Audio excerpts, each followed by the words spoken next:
this emotional regulation really helps in leadership as well. So we have stability and we have plasticity above the big five. That's the first big development.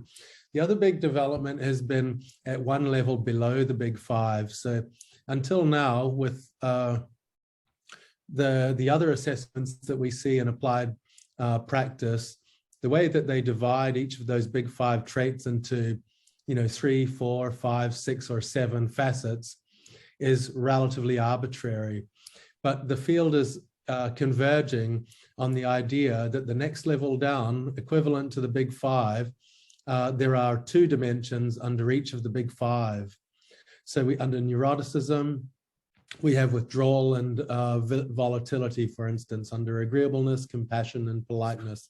Now, sometimes these labels don't necessarily work so well in a business environment, so we've kind of relabeled them a little bit with our assessment, which is the leadership perspectives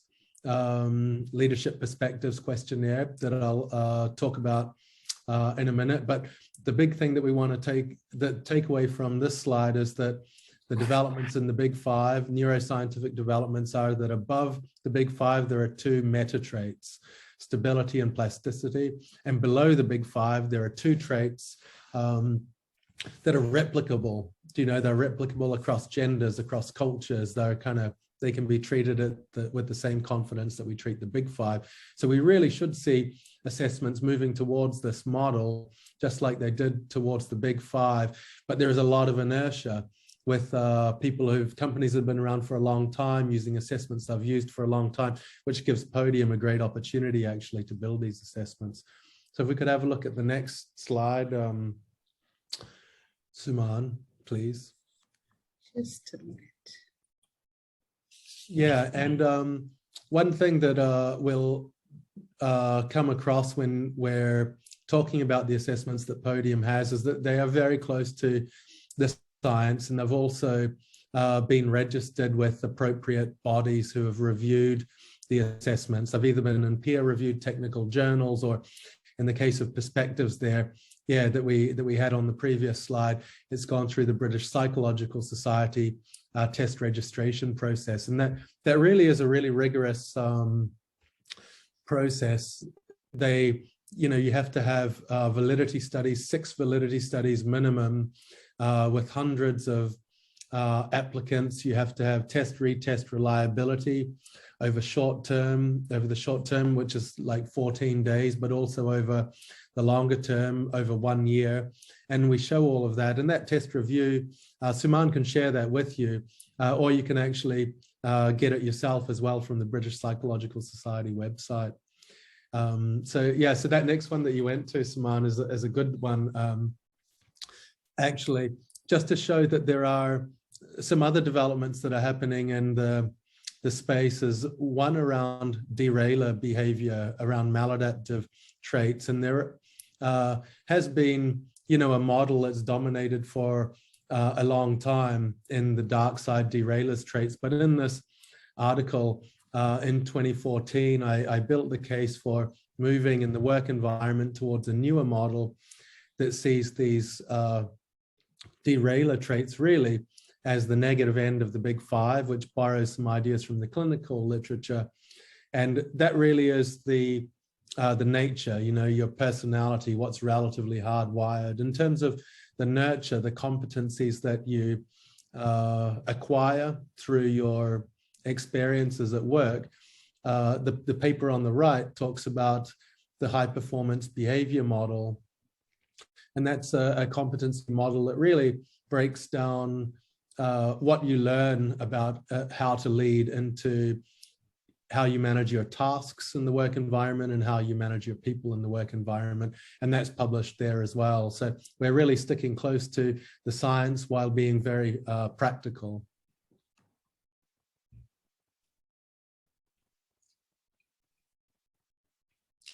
Yeah, the other thing that I would say about the Podium assessment, and we think that you'll see this when you try the assessments out, is we're seeing a change in the way people want assessments delivered. The idea is we're hearing people say things like the candidate experience now is just as important as reliability and validity in some organizations. And the reason is employer branding is such an important topic, because if you have a really strong applicant, if you have a really strong employer brand, then you see more kind of job applicants wanting to come and work at your organization. And we deliver that through really strong customization of the Podium platform. So we have a Podium platform that can go from simple branding, like just incorporating your logo on the landing page, right through to integration with applicant tracking systems and single sign-on. So we have all of that capability, and it's a Microsoft Azure platform. Is GDPR compliant, so we have all of the servers in the right locations, highly customizable, and we'd be happy to talk to anybody about that. So, Nigel, I'll just take a moment to build on, what you've just spoken about, because, we have been using the Podium assessments already with some clients. And, one of the things that, a couple of things that have definitely, added value and insights both to the organization as well as the leaders themselves. I think the clarity with which the insights, create the link between how is their nature or how is their personality impacting their ability to develop in various areas. So, if there is a certain preference score in openness, then how is it impacting their, competence on either strategic thinking or problem solving or innovating, etc.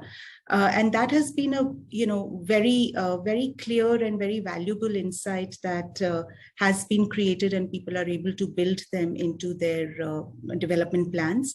And the other one that, you were talking about, which is the part on, the behaviors, the maladaptive behaviors, which come in the form of derailers as a report that we have.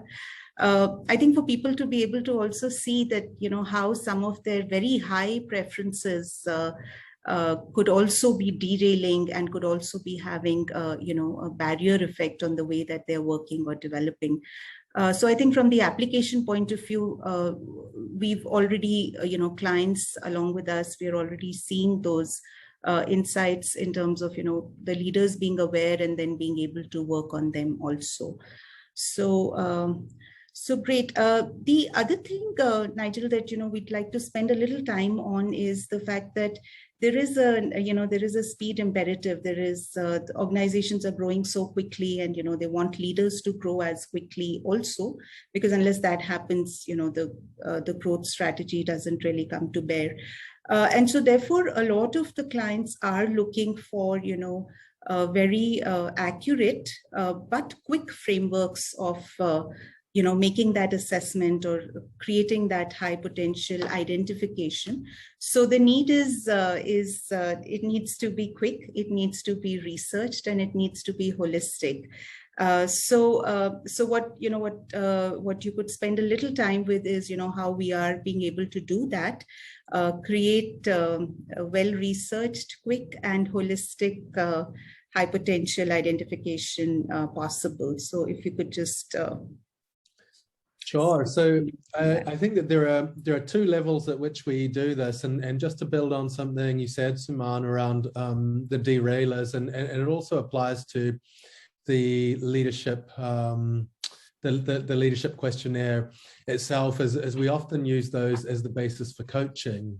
We often use those as the basis for coaching and for development plans for individuals. And the first step is often to be aware of your your derailing traits, so that what's my natural reaction when I kind of receive criticism, and then the next time you kind of receive criticism, you can just be aware of that situation, and it'll just spur your memory to realize you might be able to try a different behavior here that might be more effective. So we've talked about that individual level coaching and individual level development, but people often want to also think about talent, as a group. So how do we kind of position people relative to one another? Who's high potential? Who should we offer training? Who should we move into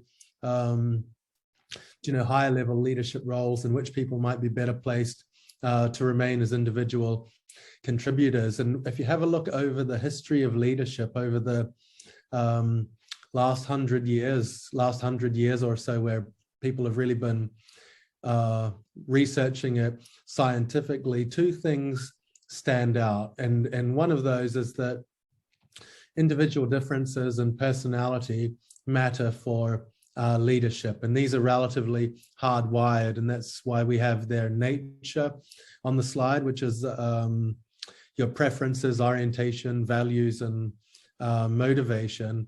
And there are certain individuals who are more suited to leadership roles because they have this kind of surgency, this kind of extroversion, they have this presence.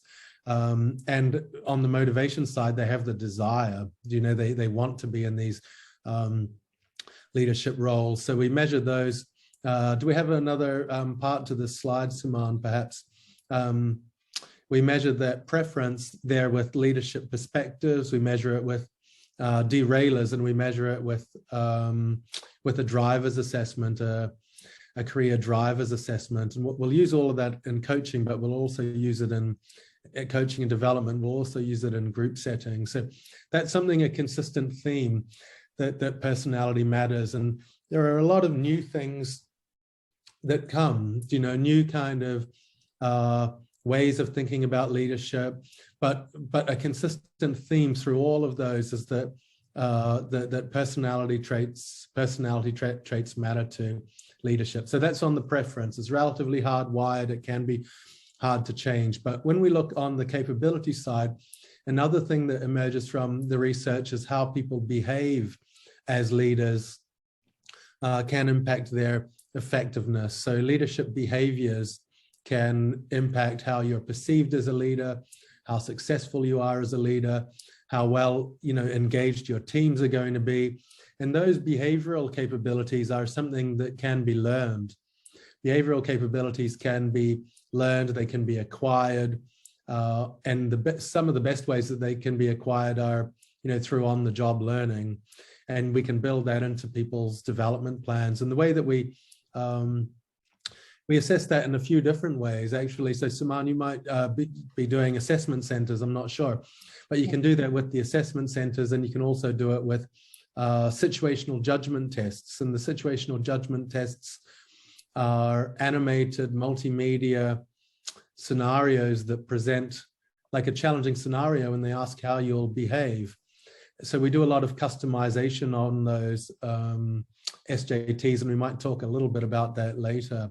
But if we have a look at how we start to group these individuals to think about what we might do as an organization with a team in an situation, we can plot people on 2 dimensions. So we have nature along the x-axis, the horizontal axis there, and we have their nurture, which is their capability, which is on the vertical axis there.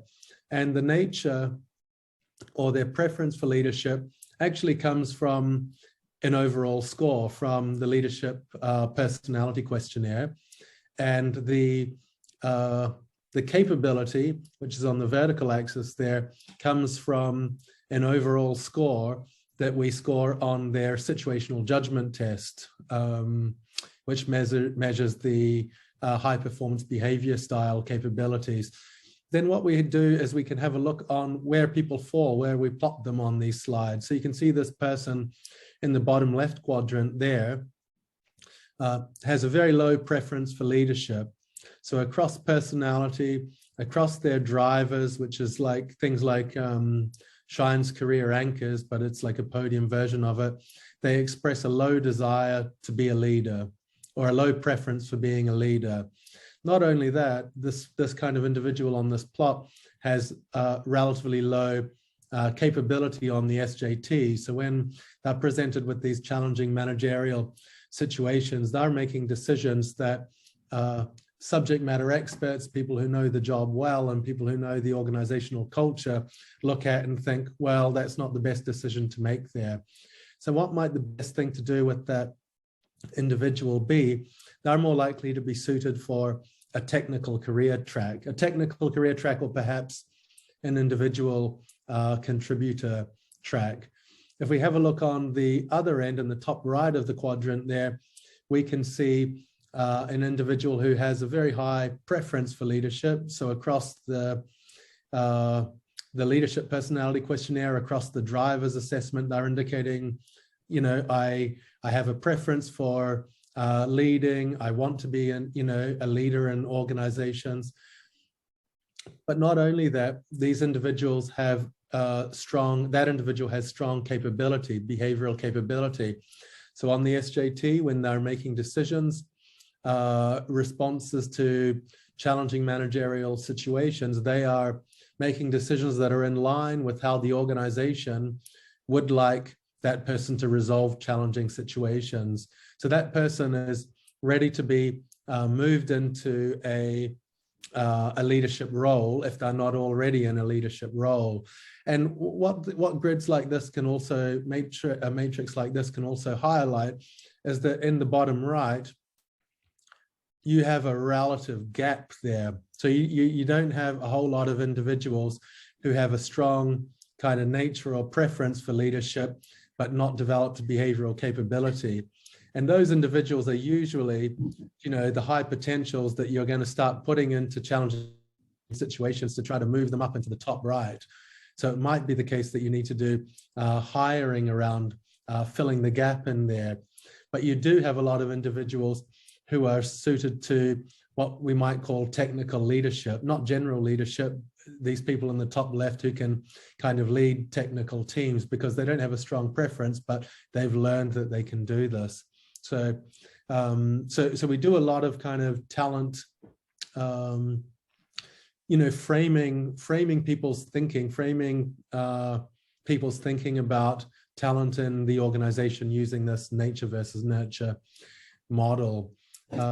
Also important to say that we can go like a level lower and break this out for personality and for nature versus, and for the high performance behaviors, the high performance behavior style competencies. So on the left, what we have is we plot the two meta traits that we talked about, plasticity versus stability. So remember, plasticity is like this, this learning growth factor, and stability is, am I going to stay out of trouble? Am I going to stay out of trouble? Am I going to, you know, keep my emotions regulated? Am I going to stay on track with my goals? And what we really want to see is individuals who are in the top right here again. And what the size of the bubble represents here is actually the size of the red bubbles indicates their overall score on the high performance behavior competencies, the SJT score. So we make the bubble correspond to the size of the behavioral learned capability. And the idea is that person in the top right there has high plasticity, high stability, and highly developed behavioral capability. So they're likely to make a very good leader. This top right person who's a small dot there has high plasticity, high stability, but could be developed as a leader. They don't yet have the strong behavioral capability, but it is a learned through nurture, so we could develop them. If we move over to the right, we can actually do exactly the same thing, but we do it with the competencies. We do it with nurture, so we have task orientation and people orientation. And here, the size of the bubble represents their overall preference for leadership from the left-hand side of the chart. And these are really just ways of framing you know, the thinking of people who are responsible for leadership development and the leadership pipeline in organizations, and to help them make effective decisions about individuals. Right. Just to build on, you know, what you shared, Nigel, there are 2 points that also stand out very prominently. So one is that there are overall scores that are possible for both nature and nurture, you know, based on the tools that we have to offer. And I think you briefly also mentioned that it's possible to customize the SJT to the extent of, the level of leaders, or what is, what are the better responses in a certain situation, given the kind of, what the SMEs believe about those high performance behaviors. So there is a potential to customize, and also that overall scores are possible in both nature and nurture, which make this plotting possible and make them happen. So I think we've already covered, what are the augmenting features of the leadership potential that, that the Podium assessments offer. But I just thought that I'll just quickly recap this before we move on to the next section. And I'd also like to, just invite everyone to put their questions or thoughts in the chat box. We'll be happy to take those over also now. So I think in addition to the meta traits and the traits below the big five that Nigel had shared, these are the additional inputs that the reports also provide. So there are derailing behaviors, there are drivers, and also in addition to that, there are work styles. So the reports are also able to showcase the conflict handling styles of leaders vis-a-vis what is the desired style. Similarly, what are the team roles that leaders tend to take within, their work scenario, and the leadership styles. Now, what happens with, all of these inputs that we get is that these are all really powerful and enable the creation of a consolidated report also. Because we don't want fragmented inputs to be given to the leader, because it's difficult to process them as discrete pieces. But what also comes on top of all of these is that there is a consolidated report. Sense would be made in terms of insights. It'll be discussed with the leader to see what out of it is more more visible in the work area, what is manifesting more or less of. So that is definitely, an addition that we have felt in terms of, when we worked on consolidated reports, we could see the power of those for development also. I'll just take a minute to also say, how this pans out for the various objectives that organizations have for assessments. So the objectives are in terms of succession planning, high potential development, etc., and selection, of course. So the tools that we are talking about today can be used at all these levels.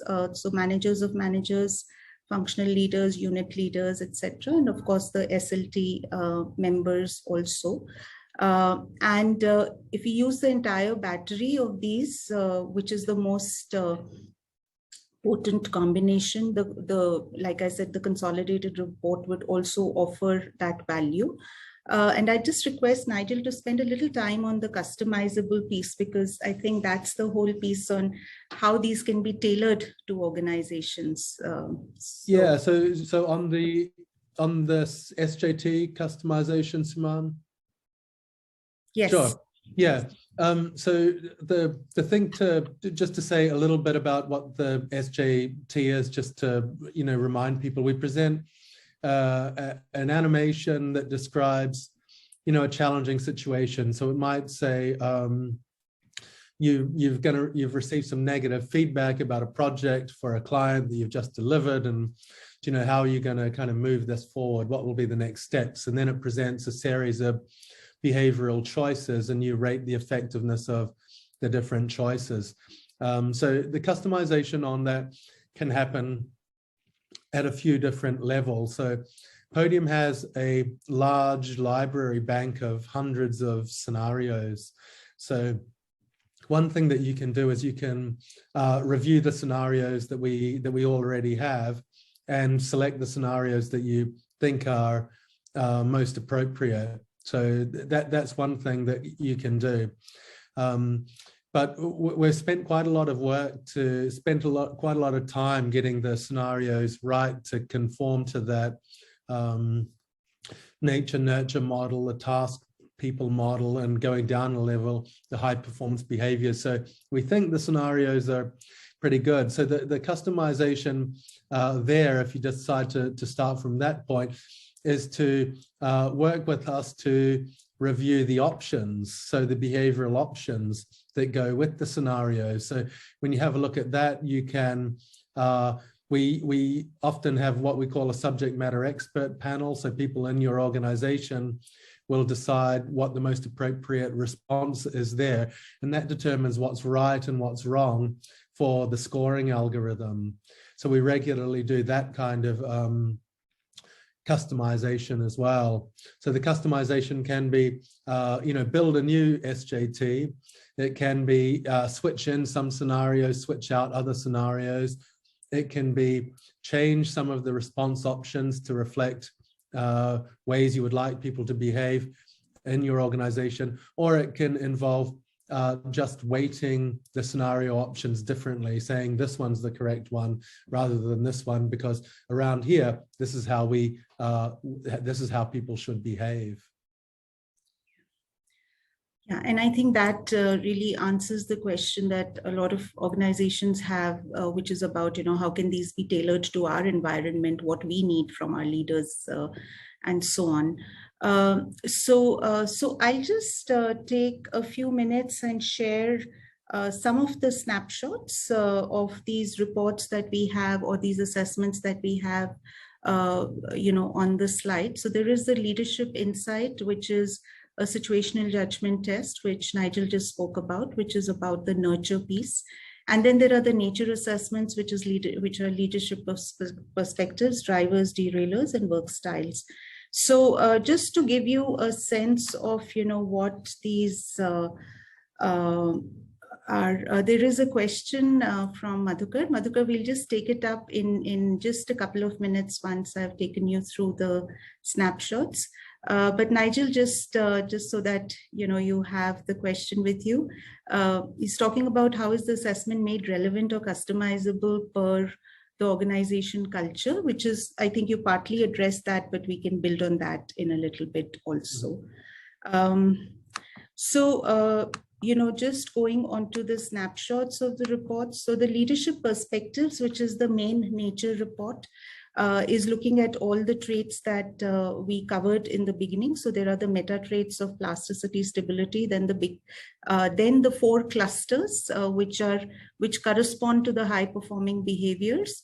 So there's a cluster of ideas, there is a cluster of people, results, drive, etc., and also the whole piece on resilience and emotional stability, which is becoming more and more relevant, with the environment and how things are changing. This comprises, of course, what the trait means, scores, what the scores indicate, some development areas or suggestions, and of course the insights, which are, which are coming from a combination of the traits, not just individually, not just the score on inquisitiveness, but how would it also tie up with drive, or how would sociability tie up with diplomacy, and so on. So there are all those combinations that are worked out. So a typical, score chart would look like this. On all the 10 areas, what is the preference? Is it towards the, is the preference higher towards the left side? Is the preference higher towards the right side? What do the middle of the scale scores indicate? So this would be the overall summary. And then, of course, the rest of the report goes into details for each one of these and talks about what could be challenges and what could be strengths. There are certain coaching recommendations that also come with the report. So, if there is an internal coach, then there is some guidance that the coach has, or even if there is an external coach, which could be from any of your partners. We do it very often with our clients. Then these are some guidelines that come. Then there is the derailers report, where we are talking about derailing behaviors that could be linked to being, reserved or sensitive or too competitive, adventurous, diligent. So again, the report details out what could be happening, or how could these derailers be manifesting in the leader's way of working or impact. Then are the drivers, which are like, Nigel spoke about. the desire for a person to be a leader, or what is it that, really drives the person in a certain role. And which is a very, very important observation to make, because we are able to, very often we're able to see that the same leader who performs supremely well in a certain role or a certain context may struggle in a different context. So just taking an example of, autonomy, a person who's driven by autonomy will flourish in a role that that provides for that autonomy, that empowerment, etc., would do exceptionally well there. But with all the skills and the competencies that the leader has, if he or she is in a role that doesn't allow for that level of autonomy, the effectiveness does go down. So actually the drivers also have a huge impact on, on the leader's effectiveness, irrespective of the competence level. Again, these have details on, what each driver means. Like I said, in the work styles, we are able to showcase what are the conflict management styles that the leader prefers to exhibit. Also, the leadership style that a person is able to, bring to bear with the teams, etc. So it's just evident that the canvas is really large, and if it is used intelligently, then it can really draw a very comprehensive picture of the current state and what is possible later. Now, when we look at the insights or the SJT assessment tool, which Nigel was talking about, is is animated situations given with options and choices. Since that is on the capability of the leaders, it is following the high performance behavior framework, which I think a lot of you have also experienced while working with us, where we're looking at the first cluster of thinking, which will impact innovation, strategy, data-based decision making, rich, robust problem solving. Then we have the achieving cluster, which is to do with the drive that a person has, the ability to continuously improve. Then there is the directing cluster, which also has things like the piece on the emotional handling, the poise, the gravitas that a person is able to also bring to bear in the presence that the person has. And then, of course, the empowering cluster is to do with how well are we working with teams, how well are we developing them, engaging them, how aware are we, how are we able to manage their emotions. So the SGT will give us, a report like this after the person has gone through the assessment, where it would talk about each cluster as well as what are the behaviors under each cluster. And also, like, some of you would have already experienced with us, what we are able to do is that we are able to take these clusters and also map them to your competency frameworks. Because we also don't want to confuse, leaders in terms of different verbiage, that, you are talking about a certain competency framework and the assessment is, is talking about, it will willy-nilly be very similar, but we also want to make sure that the mapping is happening accurately and, there is a dovetailed input that is going to everyone. So that is also something that is possible at this level.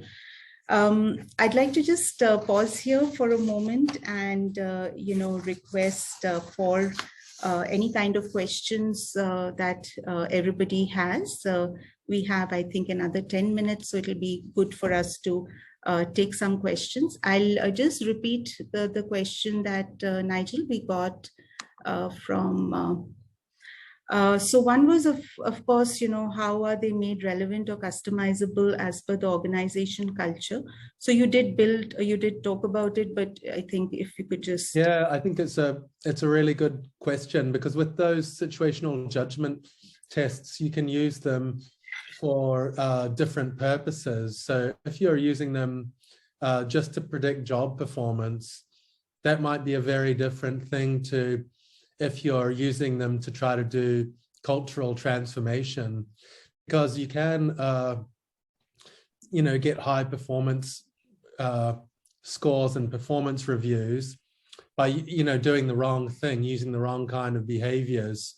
It might work for you, but not work for your colleagues, kind of thing. So sometimes we have a scoring key that's designed just to predict job performance when people are doing hiring. But when people are working on cultural change, or they want behaviors that are consistent with the values in the organization, or with what they want the culture to be in the organization, that's when we do that score key customization that we talked about.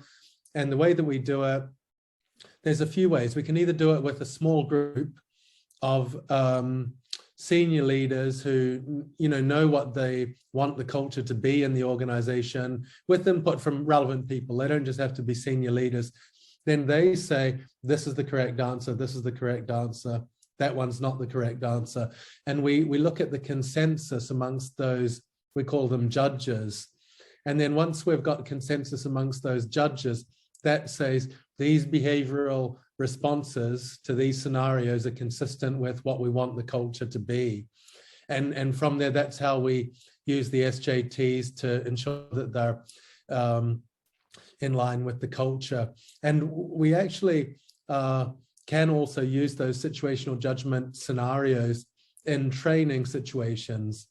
So we can go through, we can play a scenario, we can have people make their choice, and we can say, well, the subject matter experts, the judges, believed that this was the right choice, but you people or you individuals have chosen this. Why do you think that might be? And you can kind of explore it in a training setting.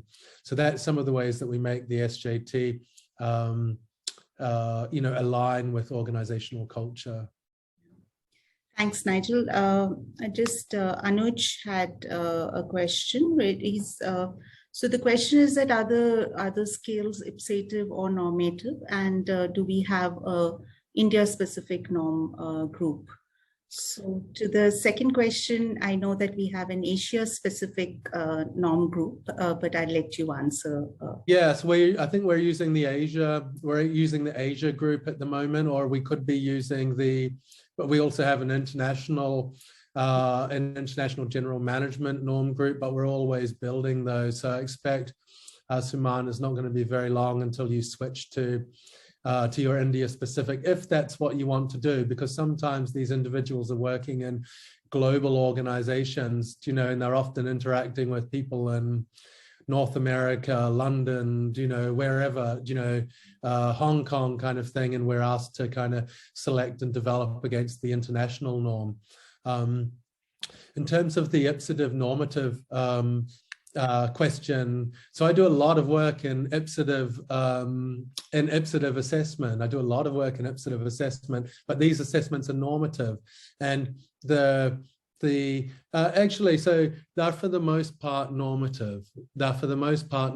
So that they do those comparisons. But on some of our careers assessments, we also do have the ipsative variation. The thing to keep in mind is when you're doing personal development work, I'm just talking about this particular delegate on a program. Sometimes the ipsative models can be appropriate there, but when we're doing broader talent management applications and we want to be able to compare individuals against one another, we prefer to use the normative version. So for the most part, they're normative.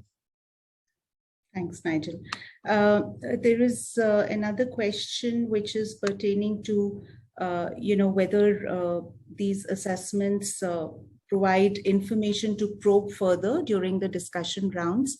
And thank you for asking that question, because I think both Nigel and me missed speaking about that, that actually the reports come with very specific probe questions if it is a selection scenario, and you've had a potential candidate take these assessments. The report will come with probes which will be linked to the scores of the person, and also we have so we have a developed version and we have a select version.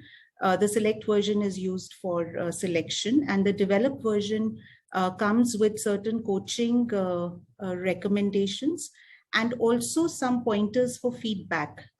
So how can that information be used to give feedback or to probe further, etc. So yes, the answer is that these reports will come, they do come with these questions. Nigel, there's another one which is related to the cultural fitment. So I'll just read that out. Do you recommend to utilize any of these assessments for leadership recruitment to understand the cultural fitment?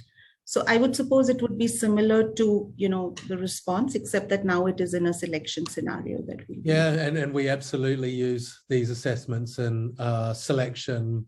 We absolutely use them in selection scenarios as well, and we have different versions of the reports. There is like a selection report that kind of gives information more relevant to the selection situation, and then there is a development report that gives more information relevant to the development approach. But I guess it's an interesting one because in some respects the personality might be more important to emphasize, in a selection setting, given that that's something that's not going to change very much. We know it's not going to change very much in how long, the time that the person spends at the organization with you. That's usually, who knows, maybe it's 3 to 5 years on average.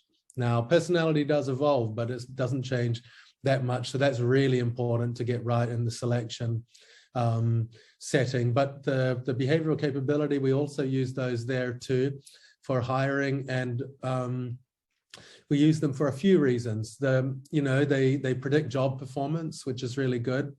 They have a great candidate experience. They have high face validity, so people see that they are relevant to the job. And also they tend to have very low gender differences in scores. If anything, to the extent that they involve interpersonal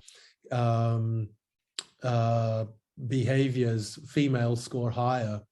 So they're very tend to score higher.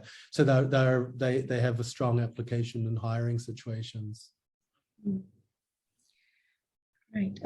Another question, Parag's question, will the assessment criteria be same for different levels of leadership, or will it depend on the level of leadership? I think this is pertaining to the SJTs, because for personality, of course, it will be the same. Yeah. So for the SJTs, we have actually used them one level down from CEOs, and there is one project we've got going with a very large advertising firm at the moment, another one with a very large automotive firm, and we're using it one level down from the CEO in terms of building these kind of profiles. But the scenarios are actually relatively general, and we've kind of used them at to good effect at mid-management level as well. So what I would say is preview the scenarios, have a look at the scenarios, talk to us about whether we've used them at the level that you intend to use them at. And Suman, I'm sure you have a lot of experience in this area, can help decide on the appropriateness of scenarios at different levels. Right. Thanks, Nigel. Thanks for giving those responses. I'm aware that we're on the top of the hour, and we should also close on time. But needless to say, any questions that you may still have or that you may think of later, please do send them to us, and we'll make sure that we get back to you with those. And a couple of things before we close today's interaction is that we'll be really happy to provide you with one link each for participating and interacting with us. So what that link would do is that it would allow for you to take one of these assessments and get a report for yourself, so that you are able to take more informed decisions about how you may want to use these assessments for your leaders. So that'll reach you, I think, by tomorrow, definitely. And in case some needs to come up, yes, Parag, we'll share the presentation copy also. it is, and if any needs do come up and you'd like to discuss those with us, then we'll be happy to have those discussions with you as and when those come up. And we look forward, as always, to continuing our partnership with all of you. It's always been value adding to work with everyone, and we hope to continue to do that. And we'll be in touch, like I said, and we look forward to also hearing from you. And with that, Nigel, I don't know if you have something to add, or can we? No, thanks so much. I just see the final question there. Question: do the kind of results change with time? We generally kind of recommend that within 12 months that we don't expect to see any kind of major changes unless there's been some significant development, leadership development that's gone on, or they've changed job roles or something like that. But just to say, Suman, I'm really excited about working with InspireOne and all of your clients, and thanks for the chance to come and talk today. Thanks, Nigel. Thank you for your time, and thank you everyone for your time, and have a good evening and a great weekend. We'll be in touch. Thank you. Bye-bye. Bye. Bye.